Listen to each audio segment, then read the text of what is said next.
한국은 아시아에서도 높은 평가를 받는 양질의 교육을 갖춘 국가입니다.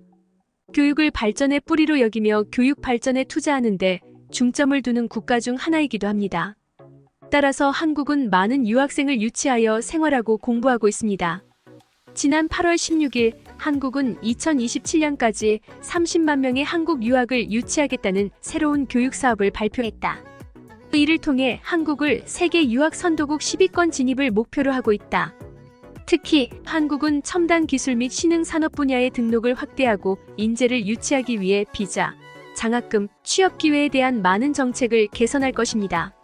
한국은 아직도 세계에서 가장 안전한 나라 중 하나로 알려져 있습니다. 2019년 안전도시지수 세이프 시티즈 인덱스에 따르면 대한민국의 수도 서울은 세계에서 가장 안전한 도시 60곳 중 8위를 차지했습니다. 코로나19 팬데믹 기간 동안 한국은 포브스 기준 가장 안전한 국가 100개 중 3위를 차지했습니다. 한국은 세계에서 가장 독특하고 흥미로운 문화를 가진 나라 중 하나입니다. 한국 문화는 정말 많은 나라에 큰 영향을 끼쳤다고 해도 과언이 아닐 것입니다. 한국의 기대 수명은 세계 11위다. 한국의 의료 시스템은 흠잡을 데 없는 수준으로 국제적으로 인정받고 있습니다. 20대 초반 교환학생 준비하는 스페인 여대생이 한국에서의 주저앉은 이야기. 스페인에서 한국으로 여행을 온 대학생. 친구가 한국에 도착해서 여러 가지 모습에 땅에 주저앉을 만큼 경악을 금치 못했다고 하는데요. 무엇이 그렇게 그녀에게 충격을 주었는지 자세한 내용을 한번 보도록 하죠. 안녕하세요. 저는 나바라 대학을 다니고 있는 카밀라라고 합니다. 저는 내년에 한국으로 교환학생을 준비 중에 있었습니다. 그래서 한번 한국을 경험해보기 위해 여행을 다녀왔는데요. 유럽 여행은 꽤나 어렸을 때부터 가족들과 많이 다녔지만 처음으로 대륙을 넘어가는 여행을 혼자 한다는 기대감과 부담감에 출발 전부터 심장이 아파올 지경이었습니다. 제가 한국으로 교환학생을 가려고 하는 이유는 몇 년 전부터 스페인에 한류 바람이 불었고 저 역시 그런 한류에 급속도로 빠지게 되었고 그런 과정에서 한국이란 나라가 궁금했습니다. K-피오픽과 K-드라마 등으로 한국에 대한 정보는 꽤나 많이 접할 수 있어서 두렵거나 그런 건 없었습니다. 하지만 미디어에 비춰지는 모든 것들은 좋은 점은 더욱 과장이 되고 단점은 숨긴다는 걸 알고 있기 때문에 보여지는 모든 걸 믿지 말자라고 굳게 다짐하고 비행기를 타게 됐습니다. 비행기에서 내리자마자 처음 본 인천공항의 모습은 정말 화려하고 미래 도시로 온 것만 같았죠. 그렇게 서울로 나오게 되었고 어딜 가나 많은 사람들의 모습은 상당히 활동적이었습니다. 바쁘게 움직이는 직장인들, 장사를 하는 사람들 모두가 정열적이었고 스페인을 대표하는 정열이란 단어는 한국인들 앞에서 무색하게 보일 정도였습니다. 그래도 저는 긴장을 늦추지 않았습니다. 처음 온 나라고 어디 나라를 가던 사람이 많은 도시에는 범죄의 위험성이 항상 도사리고 있는 거니까 말입니다. 실제 가족들과 이태리 여행을 할 때 잠깐 방심한 사이에 핸드폰과 지갑 등을 소매치기를 전문적으로 하는 집단에게 가족 전부 당한 적이 있은 후 어디를 가더라도 그런 범죄에 노출되지 않게 항상 조심히 다녔었죠. 그래도 한국의 분위기와 여행의 들뜸은 제 마음을 가득 채우고 있었는데요. 호텔 체크인을 하고 짐을 다 넣어두고 잠깐 쉰 다음 밖으로 나왔습니다. 배가 고팠거든요. 어디 나라를 가든지 그 나라의 문화를 알기 위해선 음식을 먹어봐야 한다고 생각을 하기 때문에 한식을 먹기 위해 나왔습니다. 물론 스페인에도 많은 한식당이 있지만 본토에서 먹는 건 같은 음식이어도 다른 음식일 테니 말이죠. 예전 스페인 일간지에서 한국 음식을 소개해준 이후로 삼겹살과 냉면을 상당히 좋아하게 되어서 혼자 먹으러 가게 되었습니다. 아니나 다를까? 확실히 한국에서 먹는 삼겹살과 냉면은 스페인에서 먹는 것과는 이름만 같은 다른 음식 같았습니다. 스페인에서 먹은 삼겹살은 조금 더 질긴 느낌이 강했었고 냉면은 심심한 느낌이 강했었으니까 말입니다. 그렇게 맛있는 점심 식사 후 도시를 한 바퀴 돌아봤습니다. 높디 높은 고층 건물들 사이로 전통적인 건물들이 있는 정말 신비로운 느낌이었습니다. OTTW 전통적인 건물들이 있는 정말 신비로운 느낌이었습니다. 높고 멋있는 디자인들의 현대식 건물은 모던함을 보여주고 전통적인 건물들에선 아름다움을 느낄 수 있었으니까요. 둘의 조합은 정말 말도 안 될 정도로 신비롭고 아름다웠습니다.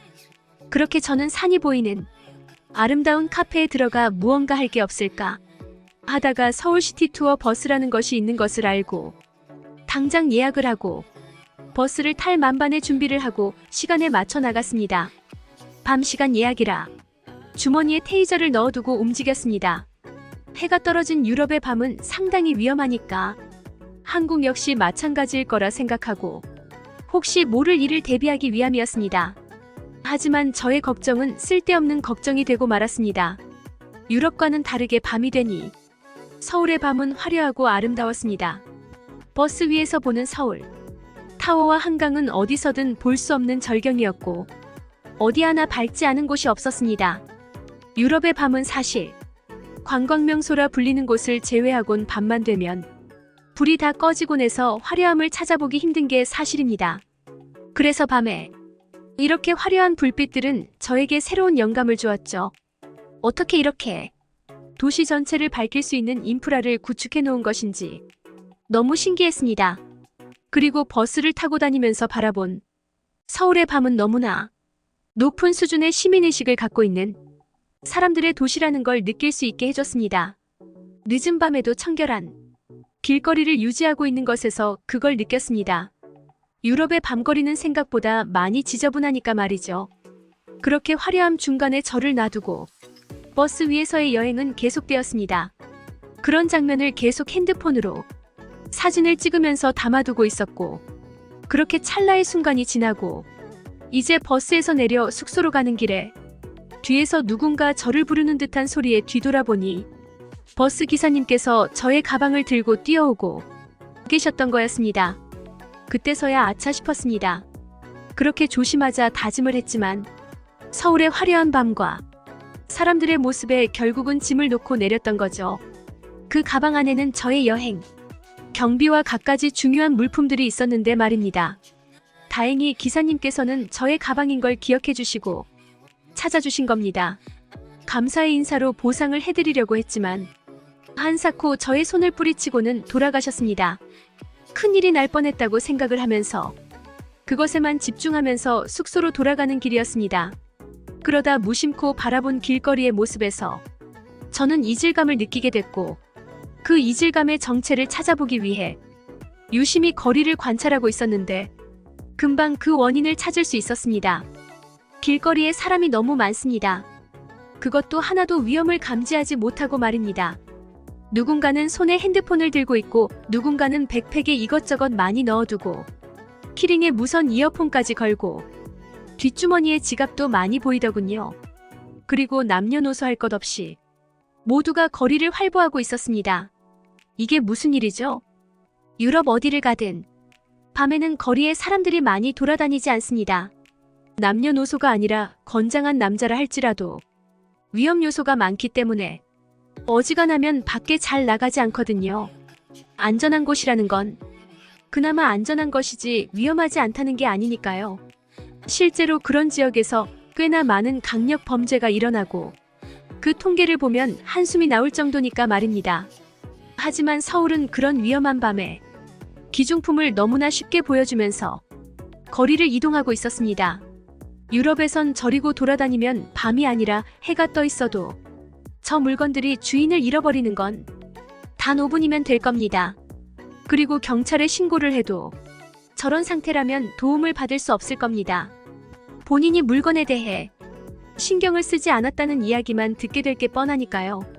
하지만 그런 건 신경 쓰지 않는 듯 다들 목적지를 향해 발걸음만 재촉할 뿐이었죠. 이 사실을 정확히 이해할 때쯤 저는 그 자리에 주저앉을 뻔했지만 일단 숙소로 돌아가야 하니 저도 그들의 발걸음에 맞춰 빨리 숙소로 돌아가서 생각을 잠깐 하다가 잠이 들었습니다.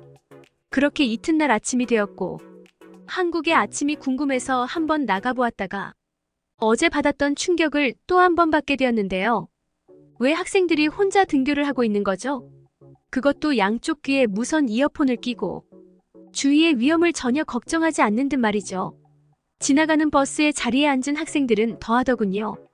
눈을 감고 잠을 자고 있는 걸 보고 꿈인가 싶어서 뺨을 한 대 때렸지만 그저 제 볼에 스며드는 아픔만 느낄 수 있었습니다. 그렇게 충격을 받고 다시 숙소로 돌아와 생각을 해봤습니다. 만약 저 버스나 길거리에 소매치기 조직이 있었다면 POP 저 학생들은 정말 위험할 수 있었을 거란 생각에 HEL을 머리끝부터 발끝까지 소름이 돋았을 정도입니다. 저는 길거리에 저렇게 이어폰을 양쪽에 꽂고 걷거나 가방에 액세서리처럼 고가의 전자제품들을 해보고 다닌 적이 없어서 그런 것 같기도 한데, 일단 저런 건 상당히 위험한 행위인 것은 유럽 사람 모두가 공감할 거라 생각합니다. 소중하게 갖고 있어도 작은 물건들이 없어지는 건 순식간 인 유럽이니까 말이죠. 있는 힘을 다해 조심해도 물건이 없어지는데 여기 왜 이러는 걸까요? 한국이 유럽보다 잘 살기 때문에 고가의 이어폰을 필요가 없는 건가? 라는 생각까지 들었습니다. 하지만 학생이 갖고 다니기에 너무 고가인 게 아닌 생각이 들었지만 말입니다. 결국 제가 찾은 답은 다른 쪽에 있었습니다. 아마 유럽인들이라면 상상도 못할 정도로 높은 시민의식이기 때문에 가능한 일이 아닐까 싶습니다. 인터넷에 그런 유머 글이 하나 올라온 적이 있었습니다. 유럽에선 카페 같은 곳에서 테이블 위에 있는 핸드폰이나 노트북 같은 고가의 전자제품을 노리는 사람들이 있고, 한국의 카페에선 그저 테이블 자리를 노리는 사람들만 있다는 유머를 봤었는데, 정말 말 그대로 하는 웃자고 하는 이야기인지 알았는데 아마도 그게 가능할 정도의 시민의식을 갖고 있는 게 아닌가 싶습니다. 그런 것들이 바탕이 되어 어렸을 적부터 모두가 그렇게 살다 보니 어린 친구들도 위험이 가득 차 있는 길거리 위를 안전하다고 인식을 하고 그렇게 행동하는 게 가능한 게 아닌가 싶습니다. 저도 그날 이후 호신용 테이저는 넣어두고 맘 편히 남은 시간을 한국에서 즐겁게 지내고 스페인으로 돌아가게 되었고, 한국에서 교환학생은 꼭 한번 해봐야겠다는 확고한 생각을 갖게 되었습니다. 돌아와서 가족들에게 한국에서 겪은 안전에 대한 이야기를 하니까 저보고 어디서 잠만 자고 왔냐고 꿈 같은 이야기를 한다고 말도 안 된다는 듯이 이야기하시더군요. 나중에 기회가 되면 가족 다 같이 다시 한번 한국을 방문해 봐야겠습니다. 우리가 생각하는 것보다 안전한 나라가 있다는 것을 느끼게 하고 가족들이 주저앉은 모습을 보고 싶으니까요. 그럼 꼭 내년에 한국에서 다시 뵙겠습니다. 여기까지가 스페인 20대 초반의 카밀라라는 대학생이 남긴 글의 전부입니다.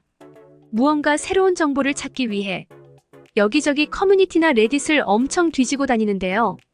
정말 정보의 바다에서 서핑 중이라고 느낄 정도니까요.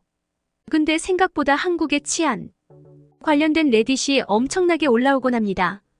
근데 그게 나라를 안 따지고 다 올라와요. 그런 거 보면 당연하다고 느껴지는 것들이 당연하지 않은 것도 같습니다. 한국 여행 잘 오셨습니다. 카밀라 씨. 젊을 때는 외국 여행을 많이 다녀 견문을 넓혀야 합니다. 이 세상에 똑같은 나라는 하나도 없습니다. 스페인과 한국이 다르고 여행을 통해 다름과 차이점을 배우는 것입니다.